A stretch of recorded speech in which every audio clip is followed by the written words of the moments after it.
ஓம் நம சிவாய. எல்லாம் அல்ல எம்பெருமான் ஈசன் பொற்பாதம் வணங்கி அனைத்து உயிர்களையும் இன்புற்றிருக்க வேண்டுகிறேன். ஓம் நம சிவாய. இந்த மாலை பொழுதிலே என்னையும் இந்த ஆன்மீக பாதையில் இணைக்க வைத்த உயரிய ஆன்மாக்களையும் வணங்கி இறைவன் பாதத்தில் கோடானு கோடியில் ஒரு தூசாக என்னையும் ஆக்கி வைப்பா இறைவா. இந்த மாலை பொழுதிலே இன்று திருவண்ணாமலை, கொல்லிமலை, பர்வதமலை, சதுரகிரி மலை, சேம்புத்து மலை, திருத்தணி முருகன் ஆலயம், பழனி முருகன் ஆலயம் என கடந்த 5 ஆண்டுகளாக இறை தேடி பயணித்ததில் என் மனதுக்கு ஒத்த ஆன்மாவாய் 4 பேர்கள் மட்டுமே கிடைத்தார்கள்.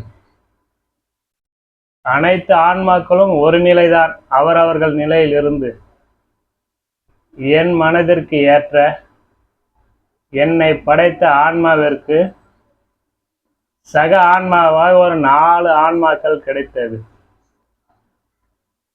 அதில் என்னை அறிமுகப்படுத்திய திருவண்ணாமலைக்கு அழைத்து சென்ற இறை நிழல் தேடி பயணப்பட்டு கொண்டிருக்கும் வாழ்வில் ஆன்மாவையும்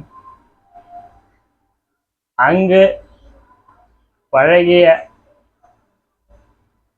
சித்தர்கள், ஞானிகள், யோகிகள் என்ற போர்வையில் தன்னை ஈடுபடுத்தி கொண்டிருக்கும் ஆன்மாக்களையும் தேடும் காலத்தில் ஒரு சிலர் உண்மையாய் வாழ்ந்து தங்கள் பணியில் சிறக்க பாடுபட்டு கொண்டிருக்கிறார்கள். அந்த ஆன்மாக்களையும் தொடர்புபடுத்தி பார்க்கும்போது எனக்கு கிடைத்த ஆன்மாக்கள் மகத்தானவர்கள். ஒன்று, படிப்பறிவே இல்லாத இறைவனிடம் நேரடி தொடர்பு கொண்டதாக ஒரு ஆன்மா கோயம்புத்தூரில் இருக்கிறார். அவர்கள் முக்தியை தவிர வேற எதையும் சிந்திக்க பேசவில்லை, சிந்தனை செய்வதில்லை. முழு நேரமும் இறைவன் இருக்கிறான் என்ற முழு நம்பிக்கையோடு முக்தியை மட்டுமே சிறைமேற்கொண்டு பயணப்பட்டு கொண்டிருக்கும் தூய ஆன்மா. இரண்டாவதாக, இன்று கலிகாலத்தில் சித்தர்கள், ஞானிகள், யோகிகள் இருக்கிறார்கள். அவர்களை இறைவன் தான் அடையாளப்படுத்த வேண்டும். நமக்கு உண்டானதை நாம் தான் தேடி சமாதி நிலைக்கு செல்லும் ஒரு நிலையில் ஒரு ஆன்மாவிடம் பழகி கொண்டிருக்கிறேன். அந்த தூய ஆன்மாவும் விருப்பு வெறுப்பின்றி இறை சிந்தனையில் இருக்கிறாரா இல்லையா என்று தெரிவதில்லை. ஆனால் தான் செல்லும் பாதையில் முழு மனதோடு முழு நேரமும் ஒரு சிறு துளி சிந்தனை கூட வேறு எதிலும் செயல்படுத்தாமல் தன் நிலையை மேம்படுத்த பாடுபட்டு கொண்டிருக்கும் அந்த ஆன்மாவும் கூட இருக்கிறது. இன்னொன்று, கலியுக ஆன்மா. கலியுகத்தில் இப்படித்தான் வாழ்ந்தால் நாம் மேன்மை அடையலாம் என்று பயணப்பட்டு இறை நிழல் தேடி இறைவன் பாதத்தை சரணாகதி இன்ன தேதியில் அடைந்து விடுவேன் என்று ஆணவத்தோடு அலைந்து திரிந்த ஒரு ஆன்மா. நல்ல திறமைசாலி, கொஞ்சம் ஆசை கொண்ட ஆன்மா. தானும் சமூகத்தில் உயர்ந்த இடத்தில் வர வேண்டும் என்று பேராசைப்பட்டு ஒரு ஆன்மா தன்னை இழந்து இப்போ வாடிக்கொண்டிருக்கிறது. அந்த ஆன்மாவும் தூய ஆன்மாதான். அந்த ஆன்மா 3வது ஆன்மா, கலியுக ஆன்மா. 4வதாக, வள்ளலார் வழி வந்து ஆன்மீகத்தையும் அறிவியலும் சேர்த்து தன்னை பயணப்படுத்தி கொண்டு ஒரு சில உணர்வை உணர்ந்து தனிமையில் 100% தனிமையில் வாழ்ந்து தன்னை இறைவனிடம் ஒப்படைக்க பாடுபட்டிருக்கும் ஒரு சிறிய ஆன்மா.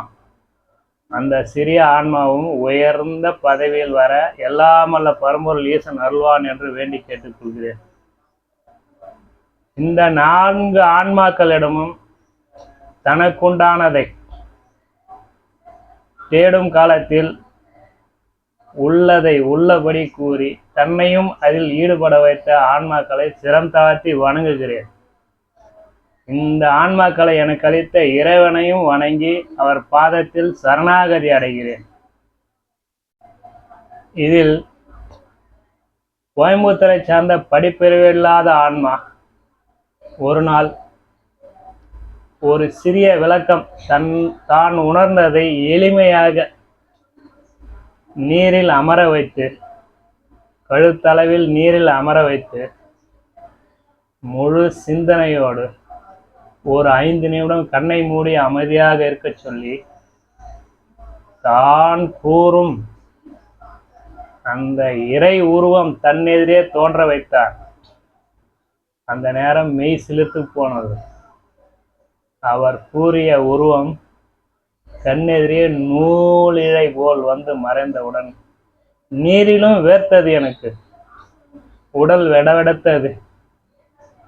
அன்றுதான் பக்திக்கு இவ்வளவு மகத்துவம் தந்து இறைவன் நம்முடன் இருக்கிறான் என்பதை உணர்ந்து மெய் சிலிர்த்தேன். அதெல்லாம் உண்மையல்ல என்று தன்னுடன் இருக்கும் சித்தர், சமாதி நிலையை தேடிக்கொண்டிருக்கும் சித்தர் ஒரு சில கருத்துக்களை கூறுவார். அவர் கூறும் கருத்துக்கள் யாவும் அவர் உணர்வில் வந்ததை, வந்ததை உணரும் பட்சத்தில் கூற வார்த்தை இருக்காது. அதுதான் உண்மை. அந்த உண்மையிலும் இறைவனை தேடும் பட்சத்தில் தான் இந்த வழியில்தான் இறைவனை அடைவேன் என்று தன்னை தயார்படுத்தி கொண்டிருக்கிறார். அந்த ஆன்மாவும் அவர் என்னப்படி கூடிய விரைவில் அவர் சமாதி நிலை அடைய வேண்டி கேட்டுக்கொள்கிறேன். வள்ளலார் அறிவியல் ஆன்மா, வள்ளலாரின் வழித்தோன்றில் பின்பற்றக்கூடிய ஆன்மாவாகிய அந்த ஆன்மாவும் விரைவில் இறைபாதத்தில் தன் நிலை உணர்ந்து தன்னை அர்ப்பணித்து இறைவனில் சேர்த்துக் கொள்வார் என்று திறம் தாட்டி வேண்டி கேட்டுக்கொள்கிறேன். இந்த சூழ்நிலையில் எனக்கான பாதை என்று சிறு சிறு குடும்ப சூழ்நிலையில் இருப்பதால் இந்த சிறிய ஆன்மாவிற்கு தேவையான சிறு பண உதவிக்காக இந்த பதிவிடுவதாக எண்ணுகிறேன். பணம் ஒரு பொருட்டல்ல. வாழ்வுகளுக்கு, வாழும் துணைக்கு அந்த கர்மாவிலிருந்து விடுபட அவர்களையும் ஆன்ம சாந்திப்படுத்த ஒரு சிறு பண உதவி தேவைப்படுகிறது. அதனால் இப்பதிவினை போடுகிறேன். இது தவறானது தான். எதிர்பார்த்து போடும் செயல் எதுவும் எதிர்பார்த்தபடி நடக்காது என்பது தெரியும். இருந்தாலும் ஒரு சிறு ஆதங்கம். ஏதாவது ஒரு மூலையில் இருந்து ஏதோ ஒரு சூழ்நிலையில் என் போன்ற ஆன்மாக்களிடம் இந்த பதிவு சென்றடைந்தால் அவர்கள் உளமாற நினைத்தாலே போதும், நான் வாழ்ந்து விடுவேன். இதற்கெல்லாம் இறைவன் அருள் புரிவான். இன்று ஒரு ஆன்மா என்னிடம் பேசியது. அந்த ஆன்மா தான் உணர்ந்ததை விவரித்து கூற முடியாது. தான் உணர்ந்ததை நீயும் உணரும் பட்சத்தில் நான் சொல்வது சிறிதளவேனும் ஒத்துப்போகும். அப்படி அவர் கூறிய கருத்தானது 25,000 ஆண்டுகளுக்கு முன்பே நாம் பரம்பொருளாகிய வணங்கும் ஈசன் வாழ்ந்ததாக ஒரு வரலாறு உள்ளதாக கூறினார். உண்மையில் அவர் வாழ்ந்தது கொண்டான சான்றையும் கூறினார். அவர் கூறுவதில் உடம்பானது உதறல் எடுத்துக்கொண்டது. அவர் கூறியதை கேட்கும் போதே எனக்கு உதறல் ஏற்பட்டு விட்டது. அவர் உணர்ந்ததை கூறும்போது அந்த வார்த்தைக்கு அழுத்தம் திருத்தம் இல்லை, விருப்பு வெறுப்பு இல்லை, இன்பம் துன்பம் இல்லை. நடுநிலையோடு தன்னை தயார்படுத்திக் நடுநிலையா எனக்கு அதை உபதேசித்தார். அந்த உபதேசம் தான் எத்தனை தலைமுறை எத்தனை பிறவி எடுப்பேன் என்று எனக்கே தெரியாது உணர்ந்ததாக கூறினார். இறைவன் முதலாக வாழ்ந்த வரலாறு ஒரு சிலர் கூறினார்.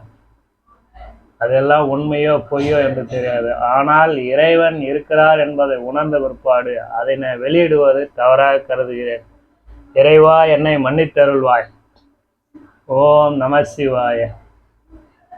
அடுத்ததாக இறைவன் சிவனுக்கு அடுத்ததாக இன்னொரு கடவுள் மனித ரூபத்தில் வாழ்ந்ததாக முருகப்பெருமானை, ஆண்டி பெருமானை, பல பேர் கொண்ட பன்முகத்தன்மை கொண்ட குழந்தை தெய்வமான முருகப்பெருமானையும் கூறினார்.